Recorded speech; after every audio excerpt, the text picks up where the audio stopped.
Grace did abounds and mercy surrounds. Power and glory belongs to you, our God reigns. No, our God reigns. And we will shout your name in the mountain place, consuming us, holy fire ablaze, oh Lord. Say, oh Lord.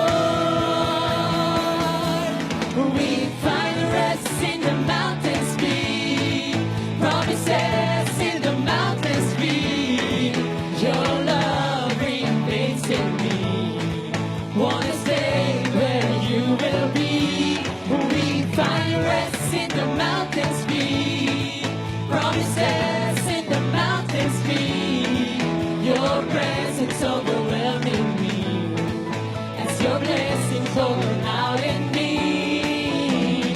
Whoa, oh, oh, whoa, oh, oh, whoa, oh, oh, whoa, oh, oh, whoa, oh, oh, marvelous kindness, your love is relentless. We live by faith, put trust in your name.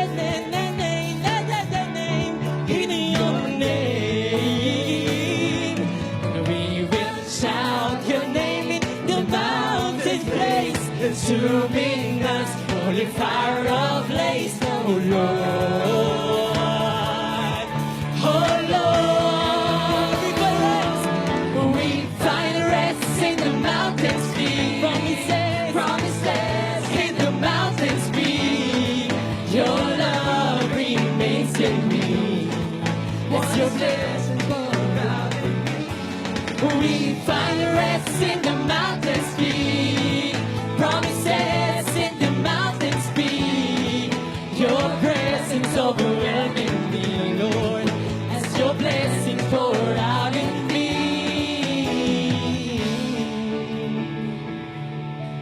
As I pass through the wilderness and witness your awesome miracles, I never regret, I will say that I will follow you.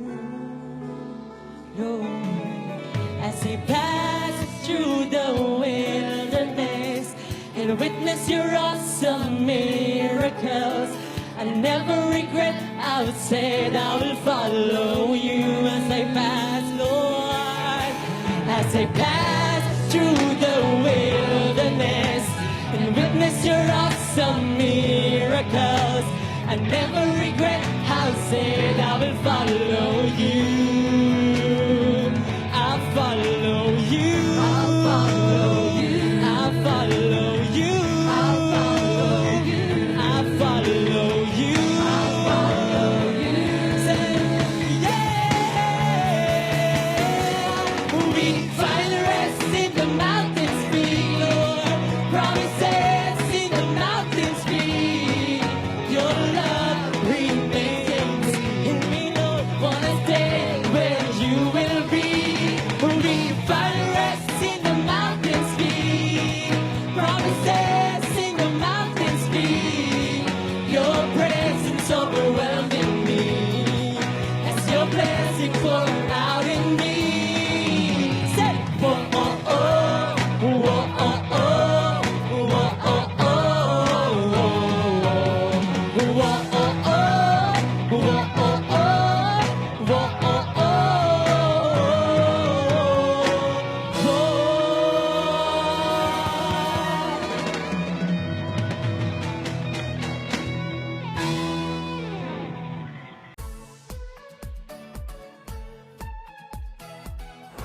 Isang mapagpalang umaga sa ating lahat.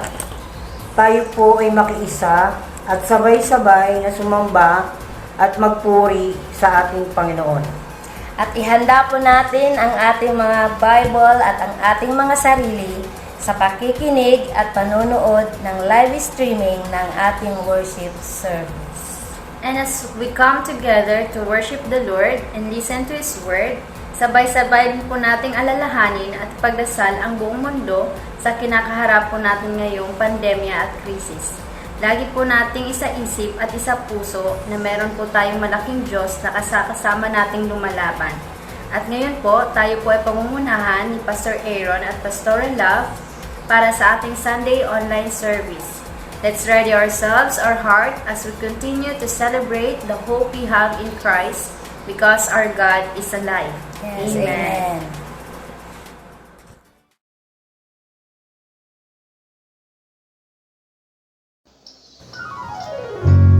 Tunay nga pong may galak, may saya, at may tuwa sa piling ng Diyos. Amen? Sabihin niyo po ako magpuri sa Panginoon.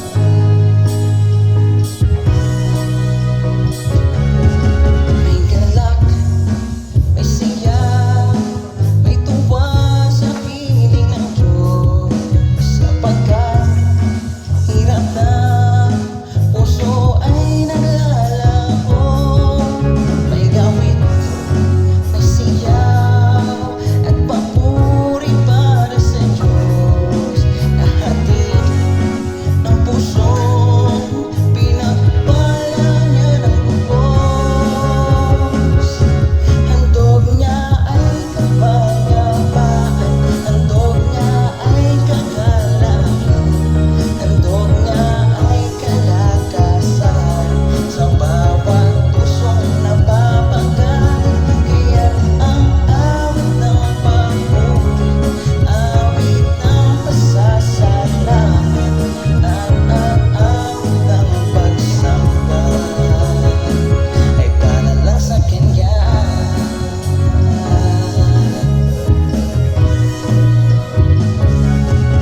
May galak, may saya, may tuwa sa piling ng Diyos. Sapagkat hirap na puso ay naglalaho. May awit, may sayaw at papuri para sa Diyos. Nahatid ng pusong pinagpala niya ng lubos. Handog niya ay kapayapaan, handog niya ay kagalakan, handog niya ay kalakasan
mong tahanan, luklukan ng iyong wagas na pagsinta. Daluyan ng walang hanggang mga papurit pagsamba. Maghari ka, O Diyos, ngayon at kailanman. Loobin mo ang buhay mo'y maging panarong tahanan, luklukan ng iyong wagas na pagsinta.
A blessed Sunday for everyone. Nandito po ako upang samahan kayo na ipagdasal, ipanalangin ng ating kabataan, ang mga bata po sa ating mga kanilang tahanan. At nauunawain ko po ang mga magulang natin na marahil meron silang mga fears and worries. Tanong na ligtas ba kung sakaling babalik eskwela ng ang mga anak nila, ligtas bang sumama, ligtas bang sumakay sa mga pampublikong transportasyon, ligtas nga bang lumabas, makasalimuhan sila sa maraming tao. Wala man po tayong sagot sa mga tanong na ito. Yung iba siguro iniisip nila, ano pa ba yung future na naghihintay sa anak ko? Meron pa bang normal na kagaya ng dati? Meron pa bang naibabalik pa ba yung hangin dati na wala tayong kinakabahalo kung may COVID man ba o wala? And the Lord knows. And He is compassionate enough to fully understand kung saan po yung pinanggagalingan natin. And one thing is for sure, I just want to encourage everybody na totoong ang Panginoon ang may akda at ang may kontrol ng lahat. At ang nais na lamang ay ang ikabubuti natin. Hayaan ninyong ibahagi ko sa inyo ang salita ng Panginoon na makikita po natin sa aklat ng Marcos chapter 10 verse 14 to 16. Sabi ng Biblia, hayaan ninyong lumapit sa akin ang mga bata at huwag ninyo silang pagbawalan sapagkat ang mga katulad nila ang mapapabilang sa kaharian ng Diyos.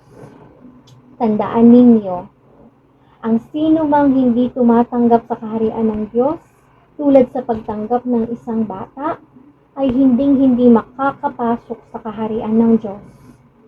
Kinalong ni Jesus ang mga bata, ipinatong ang kanyang mga kamay sa kanila at binasbasan sila. Halina po tayo, di panalangin natin ang mga bata, samahan po ninyo ako. Ama naming nasa langit, pinupuri po namin kayo at sinasamba. Maraming salamat Panginoong Jesus na kayo po ang aming tanging sandigan, ang aming pag-asa, ang natatanging ilaw, Lord God, sa kadiliman ito. Panginoon, isinasangguni po namin sa inyo, ipinapanalangin po namin ang mga bata. Win QC Kids, Father, yung mga bata po sa iba pang branch ng Win, O Lord, even Father God, sa lahat ng panig ng buong mundo. Maraming salamat po sa kanilang mga buhay.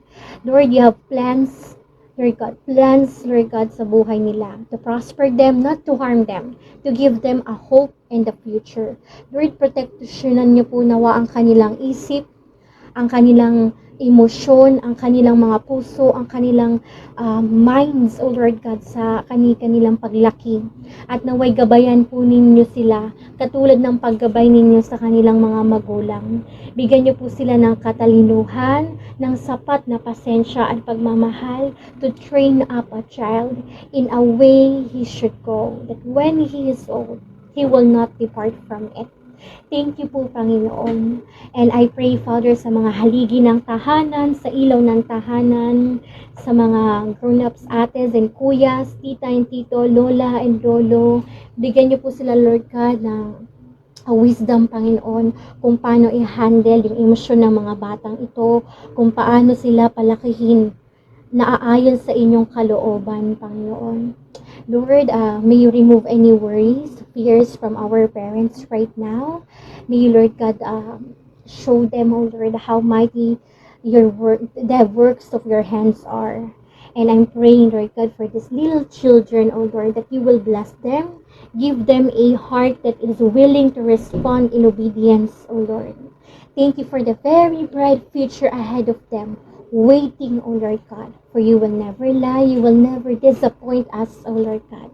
Maraming salamat, Panginoon, na kayong aming pag-asa at ang aming sandigan, ang aming kumpiyansa, Panginoon. Naway pagpalain ninyo mga tahanan, ang pamilya, ang mga bata, ang kanilang mga pangarap, Panginoon. Pagpalain niyo po sila.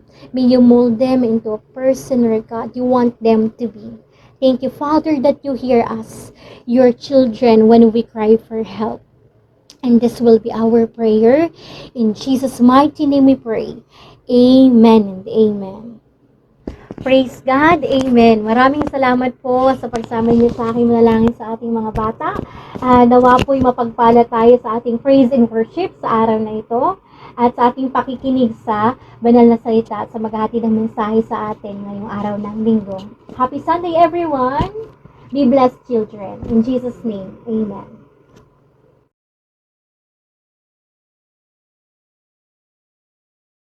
Magandang araw!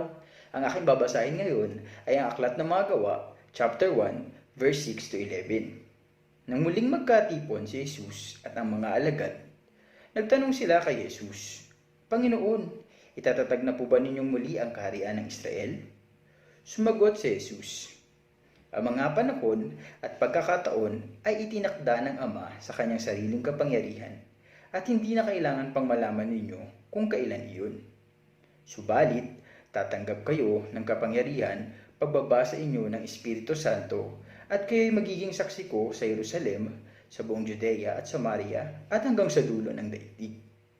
Pagkasabi nito, si Jesus ay iniakyat sa langit habang ang mga alagad ay nakatingin sa kanya at tatakpan siya ng ulap. Sila'y nakatitig sa langit habang siya iniaakyat sa langit. Walang ano-ano'y dalawang lalaking nakaputi ang lumitaw sa tabi nila. Sabi nila, kayong mga taga-Galilea, bakit kayo nakatayo rito at nakatingin sa langit? Itong si Jesus na umakyat sa langit ay magbabalik gaya na nakita ninyong pag-akyat niya.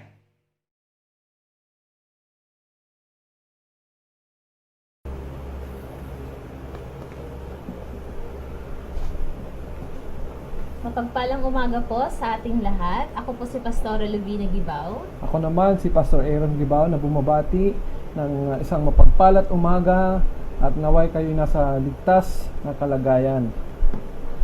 Tama po. Ngayon ay May 24, 2020 at tayo ay nasa online, Sunday service online ng Win Quezon City. Opo, hindi po yung ating online service, hindi po ito palabas, hindi po ito movie, ito po ay pagsamba natin. Naniniwala tayo na tayo'y magkaisa sa Espiritu at sa katotohanan. We have one Lord, one baptism, one faith. At tayo'y muna sa ating pansamantalang pagtitiis, tayo muna ay sumunod sa mga panuntunan ng ating gobyerno para tayo iligtas at maging payapa po ang ating paglaban sa COVID-19. Yes. And nung araw ba ngayon, how long na ba tayo na nasa quarantine? Dati nag-umpisa lang tayo sa community quarantine, di ba? Hanggang sa pina-enhance ito, mas pinastricto, bawal nang lumabas sa kahit sino. At ngayon, ang Metro Manila ay nasa modified, enhanced community quarantine. May ibang mga provinces naman under GCQ or General Community Quarantine. So yung tanong is, when will it be lifted? Yes. Kailan kaya matatapos to? That's the big question for everyone. And today we will celebrate and commemorate the ascension of the Lord Jesus Christ. Most of the time, we highlight one of His redemptive works, yung resurrection. Pag sinabi pong what is the gospel, it's the person and the works of the Lord Jesus Christ. His birth, His life, His death, His burial, His resurrection, and then His ascension, and His coming back again. So, package po iyan. So, yung importance ng ascension, pag-aaralan po natin ngayong umagang ito. It makes sense sa first century disciples, yung mga unang mga alagad, nung nakita nila yung bodily lifted si Jesus na umakyat sa kalangitan, doon nagkaroon sila ng passion. They were a faithful witness of the Lord Jesus Christ. Yes, that's right. So today, we celebrate the Ascension Day of Jesus Christ. It is the celebration of Christ ascending into heaven after His death, burial, and resurrection. So after Jesus rose from the dead, He presented Himself alive to the women near the tomb, His disciples, and to more than 500 others. So after that, for 40 days, doon nakuha yung quarantine, 40 days. Yes. after ng kanyang resurrection, 40 days siyang nagstay sa mundo at nakipag-fellowship sa kanyang mga disciples. So, there's a sort of understanding about how he was bodily lifted up to heaven, and we should also know the importance and what we should do as citizens of His kingdom. Like yung ginagawa natin yun, as citizens of the Philippines. Anong dapat nating observe at sunding batas habang nasa quarantine po tayo? Ano yung mga priorities? Ano yung mga dapat unahin? Tama. Narinig ko, there was someone who posted on Facebook, sabi niya, though we are not on the same boat, we are on the same fleet. Si Kuya Hermie, sabi niya, magandang perspective po yun, Kuya Hermie, na though hindi tayo pare-parehas, we are not on the same boat, pero iisang hanay po tayo ngayon. We are the world. Kaya dapat makipag-isa po tayo. At dapat iwasan natin yung radical na individualism, though kaya natin mag-stand alone, pero we are built for community. That's right. And even the Bible itself is a relational community. The church is relational. Yes. So, and we as the church, we are the citizens of God's kingdom. And we must also know our role as citizens of God's kingdom. So 40 days after the resurrection, Jesus and His disciples went up to the Mount Olivet. It's near Jerusalem. So there, pinangako ni Jesus Christ, pinangako niya sa kanyang mga followers that they would soon be empowered by the Holy Spirit to be the witnesses to the world. So, very strategic yon. There was a question, binasa kanina sa scripture passage natin, will you establish Israel, the political kingdom? Okay? It's remarkable, usually si Jesus will answer the question with a question. But in His bodily resurrection, in His glorified body, before He ascended into heaven, He gave an exact answer. He gave them the empowerment of the Holy Spirit, and then the tactical plan, yung geographical plan. You will be my witnesses in Judea, Samaria, and into the ends of the earth. So, klaro, ito yung intention ni Jesus. Dapat ganun din yung ating pananaw. Kaya, our main thought of the day is this. Let's read it together. His ascension points us to the priority of His intentions. Tayo yumuk at manalangin. Panginoon, aming dinudulog sa inyo this passage. Bless us more, Lord God. May we comprehend, Lord God, your priorities in our lives. Lord, we pray that as faithful witness, kami po'y sumunod sa inyo. Nakita po namin, mga bansa, sila po'y sumusunod, yung Vietnam, yung Taiwan, sila ay payapa at naging maayos ang kanilang paglaban sa COVID-19.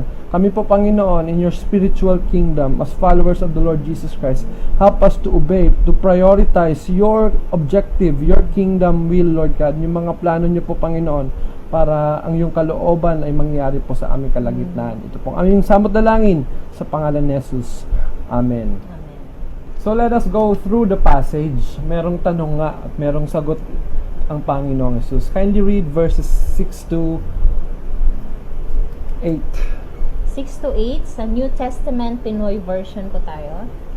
Nung magkakasama ang mga apostles at si Jesus, nagtanong sila, Lord, ibabalik niyo na po ba ngayon ang kaharian sa Israel? Sinabi ni Jesus sa kanila, hindi niyo na kailangan pang malaman ang mga bagay na ang Ama lang ang nagdi-decide. Pero, tatanggap kayo ng kapangyarihan pagbaba ng Holy Spirit sa inyo. Magiging witness ko kayo sa Jerusalem, sa buong Judea, Samaria, at sa lahat ng lugar sa mundo. So there was a question. Will you restore the kingdom, Israel? So, nung una, the first century church, mga disciples, talagang connected. Parang yung tingin nila doon sa Judaism, parang continuation lang yung Christianity. Their belief in Christ was the fulfillment nung promise ng sinasabi sa lumang tipan. So, tinuloy-tuloy yun. At sa tingin nila, ito na ba? This is it. Okay?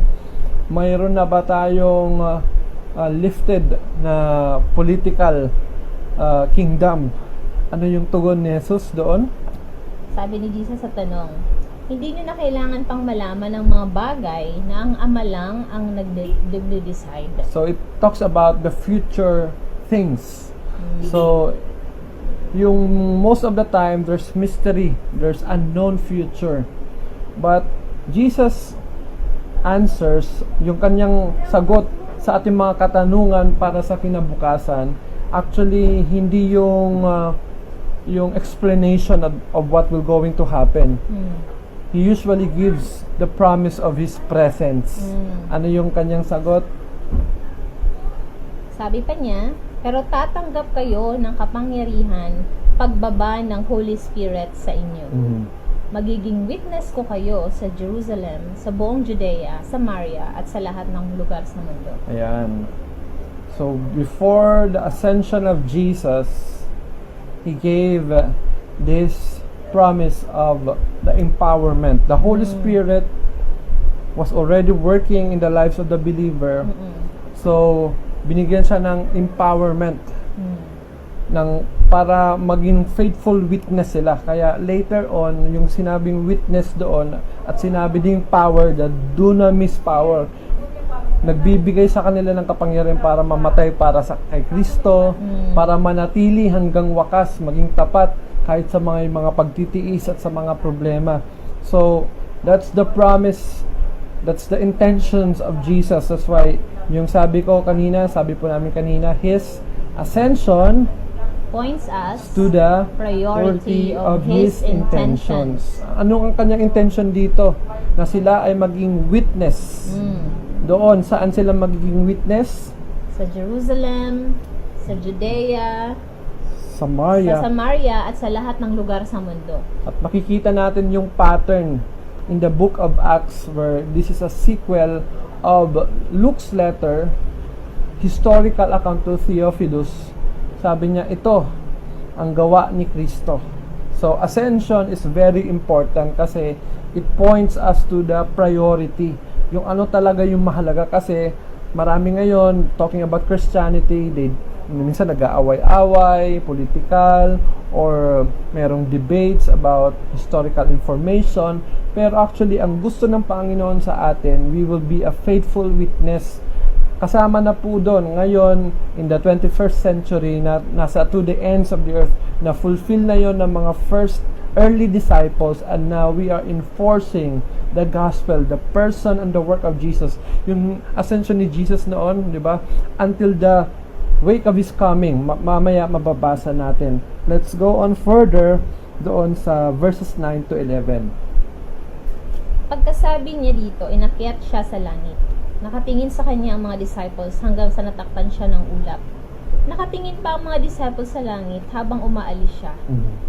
Biglang may lumitaw sa tabi nila na dalawang lalaking nakaputi. Sabi nila, "Mga taga-Galilee, bakit kayo nakatayo dyan at nakatingin sa langit? Kung paano nyo nakita si Jesus na inakyat sa langit, ganyan nyo din siya makikita pagbalik niya." Wow. Grabe yung statement na yun, no? Very profound. So, when He had said these things, nasabi niya, "Kinumission ko kayo, Judea, Samaria, Jerusalem, and to the ends of the earth." At yun, na-fulfill na yun. Meron silang kapangyarihan. Nakita natin yung ibang mga disipulo, sila ay nilapa ng mga leon, mga mababangis na hayop, pinaglaruan sila. Pero ngunit, yung mga dugo ng mga martir, yung word na witness, "You will be my witness," equivalent nun kung babasahin natin in the original translation, they will be martyrs. So sila ay nagkaroon ng kapangyarihan na maging martir para sa Panginoon dahil sa indwelling of the Holy Spirit. Kaya ang aming dalangin, nawa tayo puspos ng banal na Espiritu. Kahit nasa crisis tayo ngayon, nasa pandemya, kaya natin magtiis kagaya ng mga martir noon. Katiting pa lang ang ating nararanasan ngayon. We can go through the discomforts of the promised abundant life of the Lord Jesus Christ because His Spirit is within us. Tama. Kasama natin siya. Puspos tayo kung tayo sumampalataya sa Kanya. And then, amazingly, there were two men. Ito ay, it's believed to be angels because yung angelus nga, yung word na tagadala, messenger. Meron silang sinabi, ano kanilang sabi? Itong two men. sabi ng dalawang lalaking nakaputi, mga taga-Galilee, bakit kayo nakatayo dyan? Nakatingin sa langit. Kung paano nyo nakita si Jesus na inakyat sa langit, ganyan din nyo siya makikita pagbalik niya. So the cloud of presence. Pag sinabi pong cloud, kinuha na siya ng presence mismo, God. So hindi parang paano yun yung bodily, di ba? Parang tumagos sa mga outermost parts of heaven, yung atmosphere, okay? Because the presence of God was there. And even so, Jesus himself is God. Ayan. So very amazing, no? Kaya kung makikita natin his ascension again, his ascension Points us to the priority of his intentions. Kayo po ay witness, tayo po ay witness, naway maging matapat po tayo hanggang wakas dahil ang kapangyarihan ng banal na Espiritu po ay nananatili sa atin kung tayo po ay kay Kristo. Amazingly, these two men in white robes, okay? Kita natin yung mga anghel po, hindi yung may mga pakpak katulad ng mga nakikita natin sa mga larawan, di ba? Mga movies. Sila ay katulad ng mga tao, men, okay? So, na-recognize na parang tao. Mabasa nyo in biblical history, makita nyo yung paano sila, yung appearance ng mga angels, mga tao. They look like men. Kaya nga sabi ng Hebreo, invite mo, maging hospitable tayo. Kahit sa mga strangers, baka yan ay isang anghel. Hindi mo alam kung anghel na yan. Ayan. Tingnan mo nga yung katabi. Naalagaan. So, that's it. And very essential, profound doctrine yung sabi nila. Christ's departure to heaven was a personal. Ito ay bodily. Okay? As yung pagbabalik din niya. Kasi sabi niya kung paano ito kinuha siya sa langit, ganun din siya babalik. So the same body, the person of Jesus right now who is at the right hand of the Father will also go back in his return. Come back. In 1 Thessalonians 4:16 mababasa natin yan. At in Revelations 1:7, it was visible, maraming witness. At yung kanyang pagbabalik din, marami din. It will be visible until the day of his return in the Mount of Olives. Kaya grabe, yung kanyang yung gospel na tinatawag, the person and the works of Jesus, diba, natapos na yung ascension, we are waiting for the final, consummate, yung pagwawakas, yung kanyang pagbabalik na mag-uli. Kaya importante po na unawaan natin itong mga plano ng Panginoon. So again, his ascension points us to the priority of his intentions. So what now? We are citizens of God's kingdom. We are witness of the Lord Jesus Christ. We are exhausting our resources sa kanyang last command that we will be faithful witness. Sa atin ngayon, sa katayuan natin ngayon, nasa crisis, nasa pandemya tayo, how can we realign with the priorities of God for our life, for our family, and for the people around us? That's right. So kahit sa dami ng distraction sa mundong ito, we as citizens of His kingdom must know our priorities too. Kahit nandito tayo, marami tayong nakasulat na priority sa mundong to. Ang dami nating mga to-do list. Ang dami nating mga iniisip. Bucket list. Mga bucket list, to-do list, mga kailangang bayaran, kailangang gawin sa aking mga plano dito sa mundong to. May we not forget yung kautusan ng Lord sa atin, His last command to us before He ascended to heaven, and it should be our utmost priority. When He said, "You will be my witnesses to Jerusalem, to Judea, to Samaria, at to the ends of the earth." Ibig sabihin, sa lahat ng sulok ng mundo tayo maging witness ng Panginoon. Sa sulok man ng ating mga tahanan, sa sulok ng ating community, sa sulok ng ating bansa sa buong mundo. Nagiging witness tayo and that we are citizens of heaven. Well, it's good to plan, but we should reevaluate our goals, whether it will glorify God. That's right. Will it realign to the intentions of Jesus, as primarily we are Christians. Before we maging Pinoy tayo, maging inhenyero, teacher, or whatever titles, our identity is in the Lord. We are first and foremost Christians. yung mga nararanasan natin, yung alam mo, yung titulo mo, yan ba ay nakatuon doon sa mga balakin at mga plano ng Panginoon? So, we encourage you this week, after this message, to realign yourself, to reevaluate. What's your plan? Are you building your own kingdom? Like the disciples, they were trying to, Lord, establish mo na po ba yung political kingdom ng Israel? Maybe we are so fixated sa mga own plans natin, though it's not bad to lay down plans for our families, pero ito, to live for God, to just give our lives to the Lord, to be a faithful witness, yan po yung what matters most. Wala na pong tatalo dyan. Tama. Kasi whether we work, we play, we stay in our house, we must do everything for God. Yes. As if God is our boss. Should be, we will exhaust our efforts to be a faithful witness of the Lord Jesus Christ. Our attention, yung ating pagkling sa mundong ito, dapat hindi mas mabigat doon sa ating commitment na kay Kristo.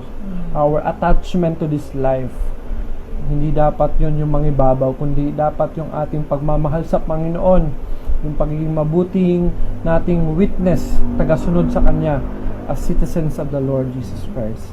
Tayo po yumuko at manalangin. Panginoon, salamat po sa iyong mga salita, that we will focus on the priority of your intentions, your bodily ascension. Nakita po namin as we celebrate, as we commemorate, ito po yung mahalagang command niyo po sa amin. We are praying that this will be our utmost priority in life, to be a faithful witness of the Lord Jesus Christ.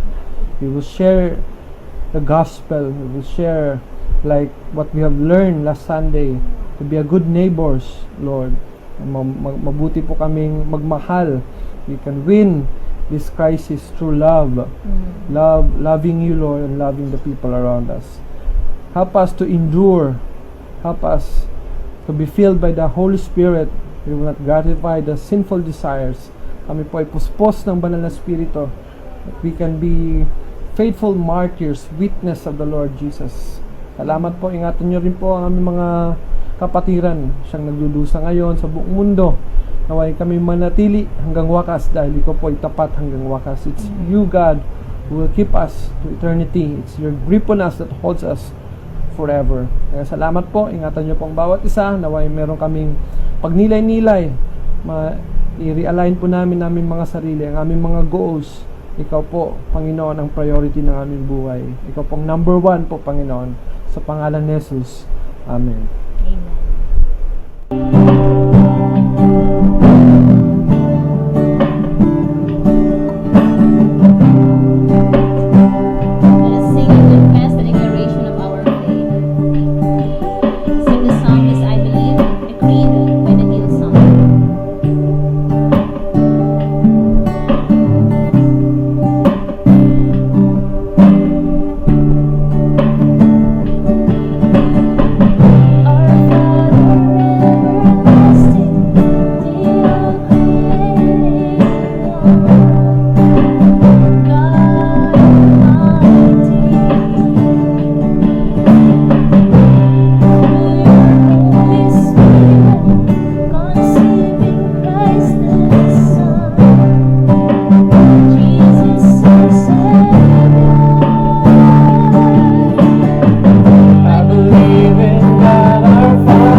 birth.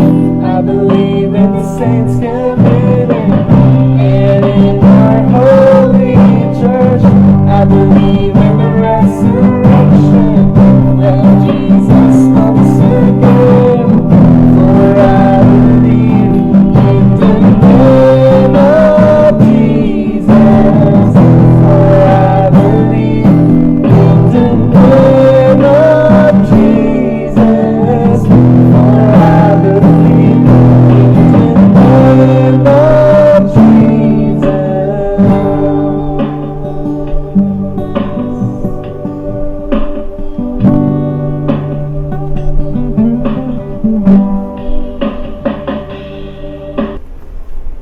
Ating pong itaas ang ating mga kamay sa pagtatapos as we close in prayer. The Lord bless you and keep you. The Lord make His face to shine upon you and be gracious to you. The Lord lift up His countenance upon you and give you peace. Be blessed to be a blessing in the name of the Father and of the Son and of the Holy Spirit. Amen and amen. God bless us all. God bless you. Happy Ascension Day.